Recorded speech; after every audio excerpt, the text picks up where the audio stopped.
Continuando a série de vídeos de ecologia aplicada, nesse e nos próximos vídeos eu vou falar sobre manejo de fogo em vários lugares do mundo, considerando vegetações pirofíticas, que são essas vegetações que são propensas ao fogo e que naturalmente queimam. Então, a primeira coisa é a gente pensar como o fogo é visto pela população, né? Então, essa aqui é uma notícia de 2010, ela poderia ser repetida provavelmente em 2019 e todos os outros anos em que a gente teve muitas queimas, em 2011, que a gente teve muitos incêndios no Distrito Federal, né? Então, uma nuvem de poluição cobre Brasília. Em 2019 e 2020, a gente viu isso acontecendo em diversas outras capitais do Brasil, por conta dos grandes incêndios ocorridos nesses anos. Isso faz com que a população em geral, especialmente a população urbana, entenda o fogo sempre como uma coisa ruim.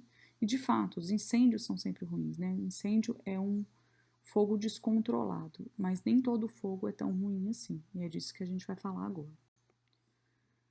Se o fogo é tão ruim, então parece que a solução é proibir qualquer tipo de fogo. Isso deu origem às políticas de manejo que a gente chama de política de fogo zero, né? Então, a política que leva a esse tipo de propaganda: queimado, fogo pega, a vida acaba, fogo no mato, prejuízo de fato. E isso fica muito. Tem vários problemas em relação a esse tipo de política em ambientes que são pirofíticos, em ambientes que naturalmente queimam e as plantas têm capacidade, ou muitas plantas têm capacidade de sobreviver a queimadas e a incêndios. E é exatamente o que acontece. Então você fala fogo no mato, né? Fogo queima, a vida acaba. 20 dias depois você vai no lugar, está tudo rebrotando. As pessoas queimam todo ano e continua tendo vegetação naqueles lugares. Então essa propaganda, além de não ser muito eficiente, né? As pessoas continuam queimando, ela não é de fato verdadeira em todos os tipos de vegetação. Além disso, as tentativas de excluir o fogo, né, as tentativas de políticas de fogo zero, frequentemente levam a grandes incêndios. Então, isso aqui é um estudo da Helena França, em 2010, que mostra, nesse caso aqui, o Parque Nacional do Araguaia e o Parque Nacional de Brasília, em todas essas áreas que estão em cinza foram incendiadas durante esse ano de 2010. Nesse trabalho dela, ela mostra diversos parques nacionais na região central do Brasil, em que aconteceu a mesma coisa. Então, 2010 foi um ano de muitos incêndios, assim como 2019 foi um ano de muitos incêndios, 2017 e 2020.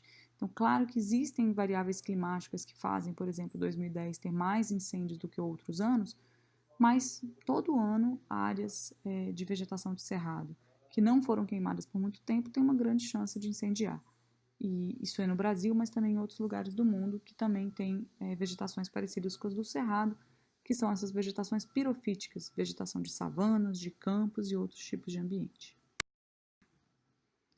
Então, outro exemplo aqui, o Parque Nacional de Emas, de 131 mil hectares no sudoeste de Goiás, teve um incêndio em 2010 que queimou a unidade praticamente inteira por causa de um fio de alta tensão que caiu e iniciou um incêndio. Isso é uma imagem de satélite de manhã e à tarde, então assim, tem pouquíssima coisa que qualquer grupo de brigadistas e de combate a incêndio pode fazer num incêndio tão rápido como esse, né? 131 mil hectares é basicamente 3 vezes o Parque Nacional de Brasília, que ocupa uma grande área do Distrito Federal, só para a gente ter perspectiva do que isso quer dizer. E, claro que 2010 foi um grande incêndio, mas vejam que em 1975 o parque queimou quase inteiro, em 78 de novo, em 85 de novo.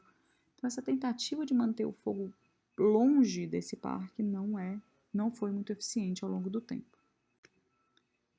A mesma coisa aconteceu recentemente no Parque Nacional da Chapada dos Veadeiros, que em 2017 teve praticamente toda a sua área antiga queimada, né, incendiada num incêndio criminoso, iniciado justamente em resposta ao aumento, à ampliação do parque. A maior parte dessas áreas estava há 7 anos sem queimar. Claro, era um ano de muita seca, uma seca prolongada, no final de outubro ainda não tinha chovido.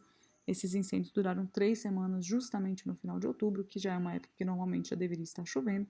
Então, claro que tem um fator climático, mas tem também, bom, o início do incêndio, que foi muito bem iniciado para incendiar o parque, né, criminosamente, mas tem também o fato do combustível estar ali acumulado há 7 anos, sem nenhum tipo de fogo.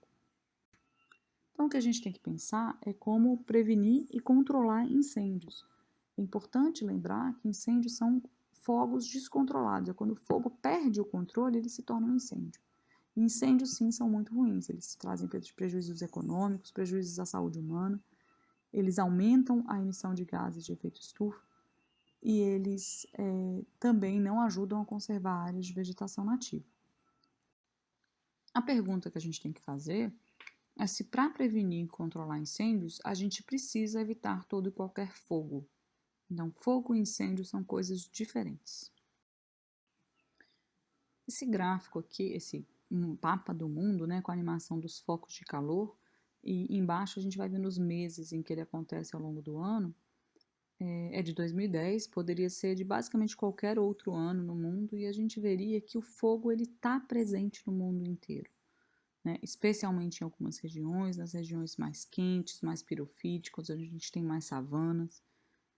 Foco de calor não é o melhor indicativo de área de ocorrência de queima, né, tanto de queima quanto de incêndio, mas essa animação aqui, ela é importante para a gente ver que o fogo faz parte dos ambientes. Então, tentar excluir o fogo, às vezes, não é a melhor alternativa para se evitar incêndios.